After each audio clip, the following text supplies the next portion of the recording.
우리 다 같이 신앙 고백하겠습니다. 주는 그리스도시요 살아계신 하나님의 아들이시나이다. 아멘. 우리 지난 한 주 동안 어떻게 하나님과 함께하는 비밀 누리셨습니까? 바로 우리의 입술이 항상 하나님을 찬양하고 하나님을 경배하고 하나님 말씀을 통해서 하나님 말씀을 묵상하고 그 속에서 입사 기도의 비밀을 누리는 모두가 되시기를 주의 이름으로 축원드립니다. 우리 지난주 말씀 제목이 뭐였지요? 지난주 말씀 제목이 뭐였죠? 그렇죠. 최고의 축복된 만남이었어요. 저는 여러분과 만난 게 너무너무 큰 축복입니다. 여러분들 또한 저를 만난 것이 인생에 있어서 또 최고의 축복이 되시기를 주의 이름으로 축원드립니다. 그리고 또 이 한사람교회를 만난 것이 여러분에게는 또 일생일대의 또 최고의 응답이 되시기를 바랍니다. 근데 중요한 것은 여러분들 만난 게 저한테 너무나 감사한 일이고 축복된 일이고요. 여러분들이 또 이 교회에 또 와서 하나님 말씀 듣게 된 것도 너무나 감사한 일인데 우리에게 가장 큰 축복은 뭡니까? 바로 예수 그리스도를 만난 거예요. 우리가 예배 전에 우리가 예배 시작하면서 이 말씀을 듣기 시작하면서 항상 우리가 고백하잖아요. 주는 그리스도시요 살아계신 하나님의 아들이심을 고백합니다. 우리가 예수님을 구주로 영접했기 때문에 주는 그리스도시요 살아계신 하나님의 아들이심을 고백하게 되는 것입니다. 이 고백은 아무나 할 수가 없어요. 저 세상 사람들이 할 수 없는 고백이에요. 하나님의 자녀만 할 수 있는 고백입니다. 그렇기 때문에 우리가 저 예수 그리스도를 만난 것이 이 세상 그 어떤 복보다도 최고의 축복인 것을 믿으시길 바랍니다. 그 예수 그리스도와 함께 임마누엘 축복을 누릴 수 있다는 게 최고의 응답임을 여러분들이 믿으시길 바랍니다. 그 속에 하나님의 역사가 있어요. 그럼 우리가 지난주 말씀을 통해서 그러면은 또 누구와 누구의 만남을 말씀을 나눴습니까? 바로 누구와 누구였죠? 바로 세례 요한을 통해서 세례 요한의 두 제자 누구였습니까? 안드레와 또 사도 요한이에요. 요한복음의 저자 사도 요한이 스승 세례 요한을 통해서 예수 그리스도를 만났습니다. 만났을 때 어떻게 했습니까? 곧바로 예수님을 쫓았어요. 바로 안드레와 사도 요한은 예수님의 첫 제자가 된 것입니다. 그렇죠? 바로 그 예수가 그리스도세요. 그리고 또 중요한 것은 이 안드레가 예수가 그리스도임을 알게 되고 예수가 메시아임을 알게 되고 곧바로 또 예수님을 소개해요. 누구한테 소개했죠?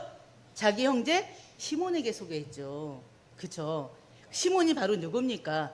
바로 예수님께서 시몬을 보자마자 시몬에게 이름을 줬어요. 새 이름을 줬어요. 개바라고 하셨어요. 반석이란 이름이에요. 어떤 이름입니까? 베드로란 이름을 주셨잖아요.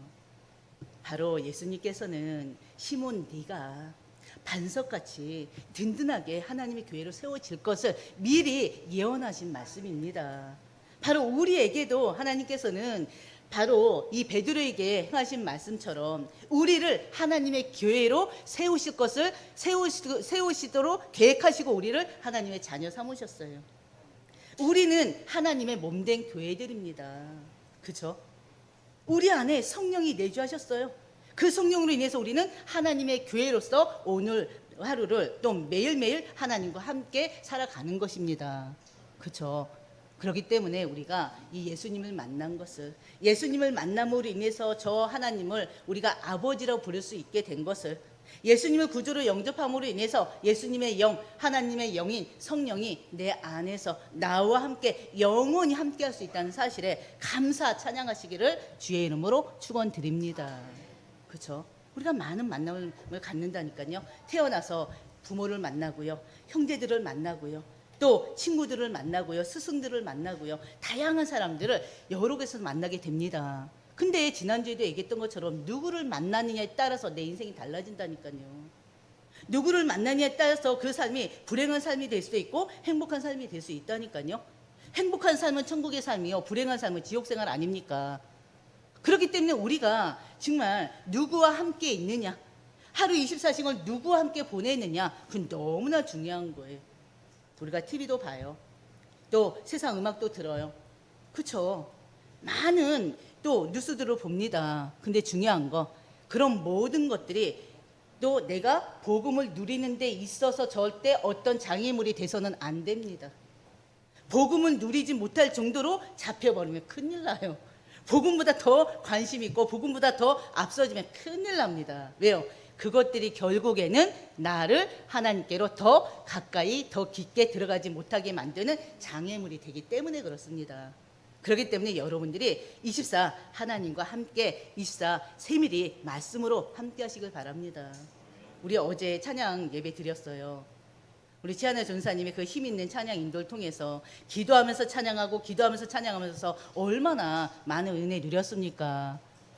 토요일 날 5시 반이에요. 여러분들이 시간 내서 오셔서 함께 찬양하시길 바랍니다. 함께 기도하시길 바랍니다. 그 안에 하나님과의 그 만남의 기쁨이, 또 그 속에서 성령 충만을 누리고, 그 속에서 우리가 기도하다가 내 영적 문제가 치유되고, 찬양하다가 또 우리가 가지고 있는 삶의 문제가 치유되기도 합니다.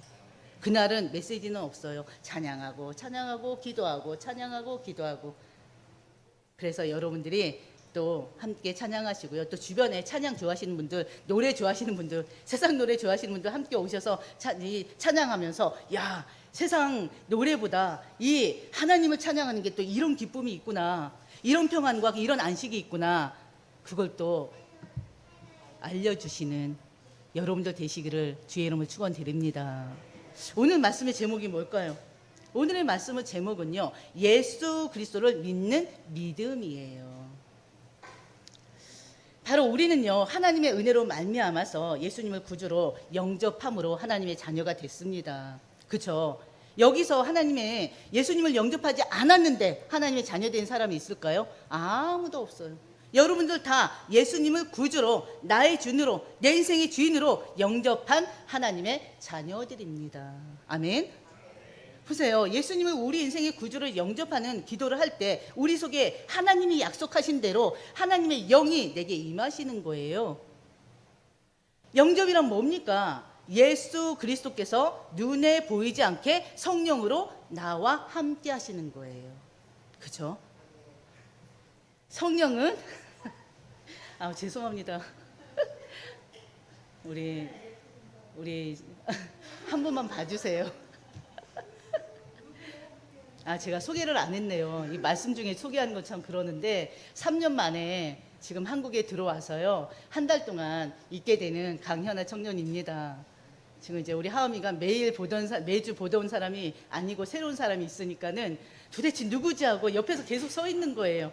계속 빠이빠이 이게 손을 흔들고 있는데 너무 메시지 집중해가지고 몰라주니까 지금 거기서 지금 몇십 분을 서 있는데도 이 친구가 그래요. 한번 뭐에 집중하면요, 주변을 못 봐요. 그런 집중력이 있는데 그 사오미가 몇십 분을 여기 서 있다 보니까 어쩔 수 없이 제가 또 메시지를 하면서 웃을 수밖에 없었습니다. 바로 성령 내주가 바로 하나님이 나와 함께 하시는 것입니다. 성령은 눈에 보이지 않죠. 눈에 보이지 않기 때문에 성령이 임할 때 특별한 일이 일어나는 것은 아니에요. 근데 제가 현장에서 사역하면서 예수님을 구주로 영접하고 성령이 임할 때 귀신이 떠나는 것을 보았습니다. 메시지를 주님을 구주로 영접하고 성령이 임했을 때 질병이 치유된 것을 보았습니다. 성령을 구주로, 예수님을 구주로 영접하고 성령이 내주했을 때 그 사람의 얼굴빛이 변하는 것을 보았어요. 분명히 성령이 임할 때 나도 모르는 사이에 우리에게는 변화가 있습니다. 근데 중요한 건 그 변화가 꼭 눈으로 보여지는 게 아니에요. 갑자기 붕 뜨는 것도 아니고요. 분명히 제가 현장에서 경험했던 것처럼 질병도 치유되기도 하고요, 귀신이 떠나가기도 하지만 모든 사람들에게 있는 것은 아닙니다. 근데 중요한 것은 성령이 내 안에 내주하시고 성령이 나와 함께 하심을 통해서 우리는 바로 신분이 완전히 바뀌어 버렸어요. 그렇죠? 하나님의 자녀로 신분이 바뀌어버렸어요. 우리 안에 살아계신 생명의 빛이 예수 그리스도께서 임재하심으로 인해서 우리에게 권세와 권능이 주어졌습니다. 아멘. 예수를 영접하는 순간 우리 안에 있던 흑암과 저주와 죄의 권세가 완전히 해결된 것입니다. 믿으십니까? 진짜 아멘이십니까? 그 사실을 믿으시길 바랍니다. 또 하나님의 영인 성령이 내게 임함으로 인해서 우리의 인생이 사망에서 생명으로 옮겨져서 절대 망할 수 없는, 실패할 수 없는 인생이 됐다니까요. 그러나 내가 예수님을 영접해서 하나님의 자녀가 되었어도 때로는 고난이 옵니다. 경제 문제도 올 수 있고 질병의 문제도 올 수 있습니다. 그러나 그것은 하나님께서 우리를 더욱 정금같이 단련하시기 위한 하나님의 방법입니다. 그렇기 때문에 예수님을 구주로 영접한 우리는, 하나님의 자녀된 우리는 우리에게 어떤 일들이 일어나더라도 그 일에 대해서 불평하고 원망하는 것이 아니라, 불신앙하는 것이 아니라 그 모든 일을 감사함으로 여기고 그 속에서 하나님의 계획이 무엇인지를 깨닫는 모든 하나님의 백성들이 되시기를 주의 이름으로 축원드립니다. 왜? 하나님이 우리에게 주시는 그 어떤 것도 하나님 계획되지 않은 게 없거든요. 결국에는 지금의 나를 더 단련시키기 위해서, 더 성숙하게 하기 위해서 더 큰 일을 맡기실 것인데, 내가 이 수준 가지고는 안 되기 때문에 하나님께서는 더 큰 일을 하기 위한 준비로 저희를 훈련하고 단련시키는 것입니다. 그렇기 때문에 우리의 인생이 바로 예수님을 구주로 영접한 하나님의 자녀라면 우리의 인생이 오로지 하나님의 주권 가운데, 하나님의 계획 속에, 하나님의 섭리 속에 있다는 사실을 믿고 아멘하고 나가시길 바랍니다. 그래야 그 속에 하나님이 역사하셔요. 성령이 역사하십니다. 성경의 인물들만 보더라도 여호와께서 요셉과 함께 하심으로 그랬어요. 여호와께서 요셉과 함께 하심으로 범사에 형통케 하셨어요. 그 범사에 형통케 된 걸 누가 봤습니까? 바로 노예로 있던 보디발이 봤어요. 또 누가 봤습니까? 감옥에 있을 때 간수가 봤습니다. 또 누가 봤습니까? 바로왕이 봤어요. 그래서 나중에는 이 요셉이 하나님과 함께함을 통해서 애굽의 총리가 되잖아요. 근데 그 바로왕이 어떻게 했습니까? 그때 완전히 애굽은 완전히 제국이란 말이에요. 엄청난 큰 나라예요. 강대국이에요. 그 바로왕이 내가 이 요셉보다 높은 것은 왕의 자리일 뿐이라고 그랬어요. 그러면서 전 백성에게 요셉의 말을 듣게 하셨잖아요. 하나님이 함께 할 때 그 축복이에요. 그 하나님이 여러분과 함께 하십니다. 또 하나님과 함께한 바로 이 다윗을 보시길 바랍니다. 다윗은요, 왕이 되기 전부터, 왕이 되고 나서도 얼마나 고난을 받았습니까? 장인 사울왕을 통해서 죽음의 위기에 있었고요. 또 그 아버지의 왕자리를 노리는 아들로 인해서 또 죽음의 위기 가운데 있었습니다. 그러나 다윗은 늘 하나님과 함께 하심을 통해서 그 어떤 상황의 위기 상황에서도, 죽음의 위기 가운데서도 여호와는 나의 목자신, 난 부족함이 없다. 더 이상의 고백이 어디 있습니까? 봤죠? 그렇죠? 바로 우리가 그런 고백을 늘 할 수 있는 그런 주님의 일꾼들 되시길 바랍니다. 그러면서 또 뭐라고 그랬어요? 또 사무엘 한번 보시길 바랍니다. 사무엘, 여호와 하나님이 사무엘과 함께 하심으로 그의 말이 단 하나도 뭐라고요? 땅에 떨어진 것이 없어요. 그게 무슨 말입니까? 사무엘의 기도가 다 응답됐다는 거예요. 하나님은 그런 분이십니다. 또 우리는 또 누구를 압니까? 다니엘과 세 친구를 알잖아요. 하나님과 함께 하심으로 다니엘과 세 친구가 활활 타는 그 풀무불에서도 아무 해를 입지 않았어요. 또 사자굴에서도 이 다니엘은요, 아무 해를 입지 않았어요. 그게 하나님과 함께 하심이라니까요. 모든 성도들이 예수 그리스도만을 믿는 믿음을 회복하는 이 시간이 되시기를 주의 이름으로 축원드립니다. 첫 번째 말씀을 나누겠습니다. 예수 그리스도께 직접 부름받은 바로 누굽니까? 바로 빌립이에요. 43절에서 44절 말씀을 나눌 것인데요. 43절 보면요, 이튿날 예수께서 시몬을 만나서 베드로라는 이름을 주시고 난 다음 날 이제 요단강을 떠나 갈릴리로 가시다가 빌립을 만난 거예요. 35절에 세례 요한이 두 제자에게 예수님을 증언했고요. 41절에는요. 안드레가 베드로에게 예수님을 증언했었습니다. 그런데 43절에 예수께서 직접 제자들을 부르시고 계신 거예요. 예수께서 빌립을 만나서요. 나를 따르라 그러셨어요. 예수께서 제자를 부르실 때는 긴 말이 필요 없어요. 그냥 뭐예요? 나를 따르라예요. 이러니 저러니 저러니 해서 나를 따르라가 아니에요. 그냥 나를 따르라예요. 주님은 빌립을 제자로 택하셔서 나를 따르라고 하셨고요. 그때 예수께서 나를 따르라는 그 말씀에 빌립이 어떻게 했습니까? 잠깐만요. 왜 갑자기 저를? 저 지금 할 일 많은데요. 저 잠깐만 해야 할 일 좀 하고요. 급한 일이 있습니다. 뭐합니다. 절대 그러지 않았어요. 바로 어떻게 했다고 했어요? 망설임 없이 예수님을 따랐습니다. 바로 제자는요. 주께서 부르시면 뒤도 안 돌아보고 따르는 자가 진짜 제자예요. 우리 한사람교회 모든 성도님들이 바로 그런 제자가 되시기를 주의 이름으로 축원드립니다. 바로요. 교회 안에는요. 무리가 있고요. 또 제자가 있습니다. 무리에 속한 자가 있고 제자에 속한 자가 있습니다. 주께서는요. 무리가 아니라 제자들을 통해서 하나님 나라를 이뤄 가십니다.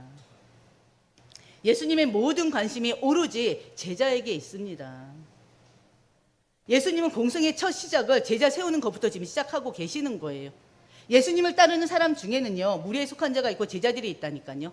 먼저 무리에 속한 자들은요. 이 예수님을 따르는데 자신의 육신의 필요를 채우기 위해서 쫓는 자들입니다. 이들은요. 예수께서 행하시는 기적을 보고 자신을 위해서 예수님을 통해서 뭔가를 얻을 수 있을까 해서 따릅니다. 그러다가 자신의 필요가 채워지면요. 바로 언제든지 예수님을 떠나버리고 많은 자들이 무리들이에요. 주께서는 언제든지 무리 속에서 누구를요? 제자를 뽑아요. 제자를 뽑아 세웁니다. 그리고 그 제자들을 양육하십니다. 예수님은요. 자신을 따르는 제자를 부르러 지금 오셨어요. 제자는요. 예수님께 훈련 받아서요. 예수님을 위해서 무슨 일이든 하려는 자들이 바로 제자들입니다. 마태복음 16장 24절 보면요. 나를 부인하고 날마다 자기 십자가를 지고 주를 따르는 자가 제자들입니다. 주를 따르기 위해서 가진 것을 다 버리는데요. 부족한 것을 달라고 하는 것이 아니라 제자들은요. 자기가 가지고 있는 것조차도 주께 다 드리는 자들이에요. 제자의 기준은 뭡니까? 오직 예수 그리스도의 복음과 함께하는 것입니다. 바로 안드레와 사도 요한이 예수님을 따랐어요. 스승, 바로 세례 요한이 저 어린 양, 세상에 죄를 지고 가는 저 어린 양, 그 예수님을 소개했을 때 바로 그 예수님을 완전히 따르는 자가 됐습니다. 오늘 빌립도 예수님께서 직접 부르셨어요. 나를 따르라 하시니 즉시 따랐어요. 여러분들이 한번 생각해 보세요. 여러분들이 지금 제자의 삶을 살고 있으니까 언제든지 예수님을 버릴 무리들의 삶을 살고 계십니까? 저는 여러분 모두가 제자들의 삶을 살고 있다고 믿습니다. 여러분들이 바로 그런 예수님의 말씀을 따르고 그 말씀에 순종하는 제자들이 되시기를 주의 이름으로 축원드립니다. 바로 44절 빌립은요. 안드레와 베드로와 함께 벳세다 사람입니다. 벳세다는요. 갈릴리 호수 옆에 있는 지역이에요. 그 벳세다 지역에서 예수님이 오병이어의 기적을 나타내셨던 곳입니다. 오병이어가 뭔지 알죠? 그리고 또 소경을 치유하고 많은 기적들을 나타내 보이셨던 곳이 바로 벳세다였어요. 근데 예수님께서 그 많은 기적을 보였던 그 현장에서 그 현장을 또 저주한 곳이기도 합니다. 마태복음 11장 20절을 보면요. 주께서 가장 많은 권능을 행하신 그랬어요. 가장 많은 권능을 행하신 고라신과 벳세다가 회개하지 않아서 화가 있을 것이라고 책망하셨습니다. 이 도시에서 예수님은 능력과 권능을 나타내셨고요. 또 그곳 사람들은 이 예수님을 통해서 엄청난 특권들을 누렸는데 그럼에도 불구하고 그들은 주님께 관심을 두지 않았어요. 하나님을 마음에 두지 않았어요. 그런데 빌립은 바로 그 벳사다 사람이에요. 하나님을 믿지 않고 하나님을 거부하는 자들이에요. 많은 기적을 보고 또 많은 은혜도 받았으면서 또 그 속에서 병고침을 받은 자도 있고 귀신에 쫓긴 받은 자들도 있는데 그 현장에서 하나님을 믿지를 않아요. 그래서 하나님께서 저주했다니까요. 근데 그 현장에서 바로 빌립이 곧바로 주님을 따라 나선 제자가 된 것입니다. 근데 누구도요? 빌립뿐만이 아니라 안드로와 베드로도 모두 벳세다 출신입니다. 뭘 말합니까? 주님의 제자가 된 사람임을 지금 그 현장에도 주님의 제자가 될 사람이 있다는 것을 밝히고 있습니다. 한마디로 우리의 불신앙을 버리라는 거예요. 아무리 안 되는 사람이라도, 아무리 안 되는 지역의 사람이라도 주님이 하시면 된다는 것을 우리에게 보여주시는 것입니다. 주님에게는, 예수님께는 안 되는 사람이 없다는 거예요. 아멘. 주님은 병들고 소외된 자들을 먼저 찾으셨고요. 그 속에서 직접 빌립을 택하여 부르신 것입니다. 요한복음 15장 16절 보면요, 너희가 나를 택한 것이 아니다 그랬어요. 여러분들이 예수님을 택한 게 아니에요. 내가 너희를 택하여 세웠다고 그랬어요. 그게 바로 하나님 은혜 아닙니까? 그렇죠? 그 이유는 너희로 열매를 맺게 하고 내 이름으로 아버지께 무엇을 구하든지 다 받게 하려 함이라고 그랬어요. 이해되시죠? 왜 하나님께서 우리를 택했다고요? 우리로 하여금 열매를 맺게 하고 복음의 열매를, 전도의 열매를, 제자의 열매를 맺게 한다는 것입니다. 그러면서 또 뭐라고요? 내 이름, 예수 그리스도의 이름으로 무엇이든 구하면 다 받게 하려다고 했어요. 무엇이든 구하시길 바랍니다. 그러면 그 구하심의 응답은 누가요? 주께서 주시는 거예요. 근데 안 구해요. 안 구하기 때문에 응답 못 받는 것입니다. 또 그 다음에 왜 응답이 없습니까? 잘못 구하기 때문이에요. 그랬잖아요. 예수님께서 그의 나라와 그의 의를 구하라고 그랬잖아요. 먼저 우선순위가 바뀌었기 때문에 하나님께서는 우선순위가 하나님의 것이, 하나님 나라의 것이 되기를 원하시는 것입니다. 그거 기다리고 계시는 거예요. 그리고 또 중요한 거, 왜 응답이 안 됩니까? 절대 받으면 안 되는 것을 구하고 있기 때문에 그렇습니다. 오히려 주님께서는요, 우리의 미래까지 다 알고 계시잖아요. 우리의 앞날을 다 알고 계신단 말이에요. 근데 이거를 구해서 이걸 주면은 이 사람이 이것 때문에 망할 것 같은 거야. 이것 때문에 오히려 더 복음되지 못할 것 같은 거야. 그런 것 때문에 하나님 안 주셔요. 줘서 안 될 것 같으면 하나님 미리 끊어버리셔요. 근데 며칠을 기도하고 몇 년을 기도해서 응답이 안 된다고 끝까지 기도하잖아요. 끝까지 기도해야 돼요. 근데 어느 순간에 진짜 내가 하나님과 함께하는 사람이라면 기도할 때 어느 순간에는 이 마음에서 하나님께서 그 기도를 끊어버리게 해요. 그럼 그게 응답인 줄 아시길 바랍니다. 이상하게 기도가 되어지다가 왜 갑자기 이 기도가 안 되어지지? 그러면 성령의 역사로 보시길 바랍니다. 안 되는 걸 구지망냥 하지 마시고요. 당연히 몇 날 며칠 해야죠. 몇 달 해야죠. 몇 년도 할 수 있어요. 그러나 해도 끝이 이게 해도 기도 응답이 안 되고 또 그 다음에 내 마음에서 그 기도 제목이 지워지면 바로 끝내시길 바랍니다. 그러다 어느 순간 또 기도 제목을 주실 때가 있어요. 똑같은 기도 제목을 주실 때가 있어요. 그때는 내가 또 많이 변했다는 거예요. 그만큼 성숙됐기 때문에 이제는 응답 줘도 되겠구나 하는 거예요. 아멘. 여러분들이 응답을 그렇게 누리시길 바랍니다. 바로 두 번째요. 나다니엘에게 복음을 증거하는 빌립입니다. 나다니엘은요, 바돌로메와 동일인입니다. 공간 복음에는요, 바돌로메로 기록되어 있어요. 마태복음 10장 2절에 3절 보면 12제자의 이름이 나오는데 빌립과 바돌레오메라고 나옵니다. 왜 발음이 안 되죠? 바돌로메입니다. 바돌로메와 나다니엘이 똑같은 사람입니다. 45절 보면 빌립이 나다니엘을 찾아서 이르되 모세가 율법에 기록하였고 여러 선지자가 기록한 그 일을 우리가 만났으니 요셉의 아들 나사렛 예수니라 그랬어요. 예수님의 부르심을 받아서 제자가 된 빌립은요, 그대로 앉아있을 수가 없었어요. 그래서 그렇게 기다리던 메시아가 예수라는 사실을 이제는 친구 나다니엘에게 전합니다. 근데요, 46절을 보면요, 나다니엘은 나사렛 예수에서 무슨 선한 것이 날 수 있으냐며 빌립의 말을 무시해버려요. 나다니엘은요, 선지자들 예언대로 메시아가 베들레헴에서 나실 것을 압니다. 그런데 메시아가 요셉의 아들, 요셉의 아들 예수라는 그 빌립의 말에 냉담할 수밖에 없었어요. 나사렛에서는 절대 선한 것, 메시아가 나올 수 없다는 생각 때문에 그렇습니다. 그러나 빌립에 와서 보라는 그 간곡한 부탁과 관건에 이끌려서 따라왔는데, 따라오는 나다니엘을 예수님께서 보시자마자, 시몬을 보시자마자 요한의 아들 시몬아 그러면서 베드로의 이름을 주셨던 것처럼, 따라오는 나다니엘을 예수님이 보시자마자 47절에 뭐라고 그래요? 예수님은 나다니엘이 무화과 나무 아래 있는 것을 보시고 나다니엘을 가리켜서 보라, 이는 참으로 이스라엘 사람이라. 그 속에 간사함이 없다고 하십니다. 참 이스라엘 사람이라는 것은 경건한 신앙인을 나타내는 말입니다. 이스라엘 백성이 다 이스라엘 백성이 아니거든요. 로마서 9장 6절 보면요, 이스라엘에서 난 그들이 다 이스라엘이 아니라고 했습니다. 누굽니까? 유대인들, 이스라엘들이에요. 유대 종교 지도자들 이스라엘이에요. 근데 그 예수님은 그들을 어떻게 해요? 인정하지 않아요. 그러면서 간사한 것이 없다는 것은 바로 속과 것이 일치한다는 것입니다. 한 번도 나다니엘은 만난 적이 없는 예수님이 나다니엘의 신앙과 성격을 다 아시는 거예요. 48절, 그래서 나다니엘이요, 예수께 나를 어떻게 아십니까? 한 번도 만난 적이 없는데 지금 그러고 질문하는 것입니다. 주는 빌립이 너를 부르기 전 내가 무화과 나무 아래에 있을 때 보셨다고 했어요.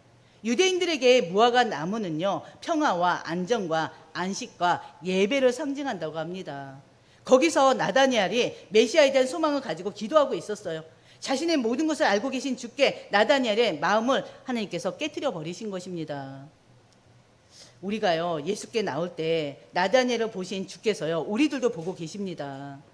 마태복음 23장에서요, 당시 종교 지도자들에게 주께서 강하게 책망하셨는데 그들 마음이 두 마음이 있었기 때문에 그렇습니다.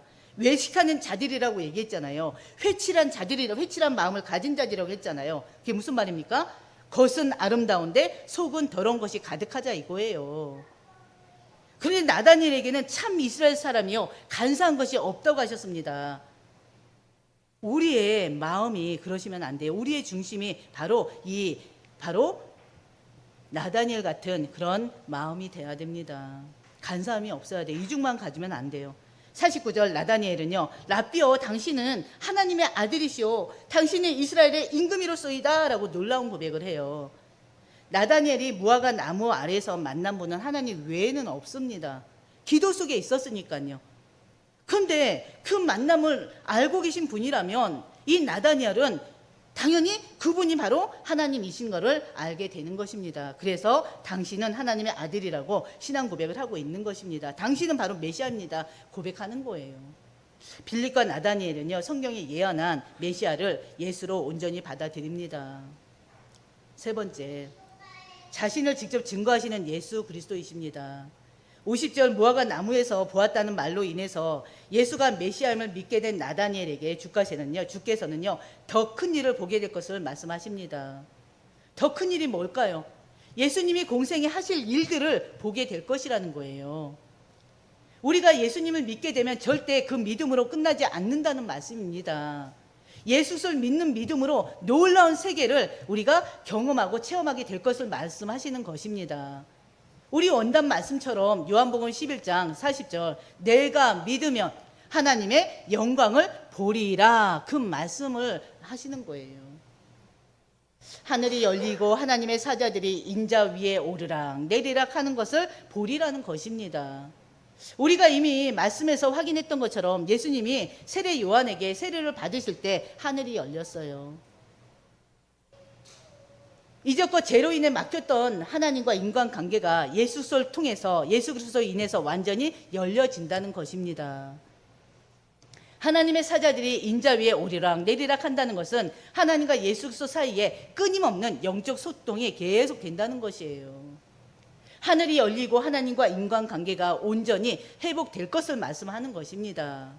죄로 인해서 하나님과 막혀있던 담이 예수로 인해서 하나님과 화목하게 되고요, 하나님을 아버지라 부를 수 있는 영광을 얻게 된다는 것입니다. 바로 우리가 이 응답을 누릴 수가 있어요. 누구든지 어떤 죄인이든지 예수님을 믿기만 하면 바로 우리에게 하늘이 열려지는 역사가 일어나는 것입니다. 세상 사람들과 같은 세상에 살고 있지만 세상 사람들과 다른 나라를 살고 있는 거예요. 다른 나라 안에서 살고 있는 것입니다. 하나님의 나라, 시공간을 초월하시는 그 하나님의 역사를 보게 될 것을 말씀하시는 것입니다. 여러분들 예수님을 만난 이후에 하나님과 말씀으로 소통하고 기도로 소통하고 예배로 소통하는 가운데 응답 받은 것들 많지 않습니까? 또 우리의 심령이 새로워지지 않았습니까? 우리가 거듭남으로 인해서 새 인생을 살고 있지 않습니까? 우리의 생각하고 말하고 행하는 그 모든 것들이 달라지지 않았습니까? 이게 바로 거듭남 중생이에요. 우리가 거듭남으로 인해서 우리도 모르는 사이에 우리의 과거의 내가 아니라 현재의 내, 미래의 나로 또 계속 변화될 것입니다. 그게 바로 뭡니까? 성화되는 거예요. 우리는 하나님 말씀으로 기도로 예배로 우리는 계속 성화의 단계를 거치게 됩니다. 나 아닌 나로 하나님 바꿔주십니다. 신앙생활의 결론은요, 오직 예수 그리스도가 모든 것이 되는 것입니다. 예수 그리스도가 오직이 되는 것입니다. 그래서 우리 한사람교회 모든 성도들은 예수 그리스도를 믿는 믿음 안에서 매일매일 승리하는 자들이 되시기를 주의 이름으로 축원드립니다. 바로 빌립보서 2장 8절 사도 바울은요, 이 예수를 아는 것이 최고의 지식이라고 그랬어요. 그러면서 골로새서 2장 3절에는요, 그 안에는 인생이 필요한 모든 지혜와 지식과 보화가 다 감추어졌다고 했습니다. 그러면서 빌립보서 3장 8절에 뭐라고 그랬어요? 그리스도를 알고 난 이후에 모든 것은 배설물로 여겼다고 했습니다. 우리의 신앙생활의 목적은요, 하나님의 나라를 누리며 확장하는 것입니다. 하나님의 나라는 그리스도의 비밀을 알고 누릴 때 이루어지는 것입니다. 눈으로 볼 수 있는 것이 아니고요, 예수가 그리스도이심을 믿는 사람들의 마음과 성도들의 삶의 현장에 이루어지는 하나님의 역사입니다. 아멘. 제자들을 보시고 택하신 주님은요, 지금도 우리를 보시고 찾으시고 계십니다. 우리가 어디에서 무엇을 하든지 주님은 다 보고 계십니다. 그렇기 때문에 빌립과 나다니엘이 예수님을 평생 떠나지 않고 예수를 위해서 살다가 예수를 위해 순교했던 것처럼 우리들의 삶이 오직 예수 그리스도가 모든 것 되고 예수 그리스도가 우선되고 예수 그리스도 충만한 모든 여러분들 되시기를 주의 이름으로 축원드립니다. 아멘.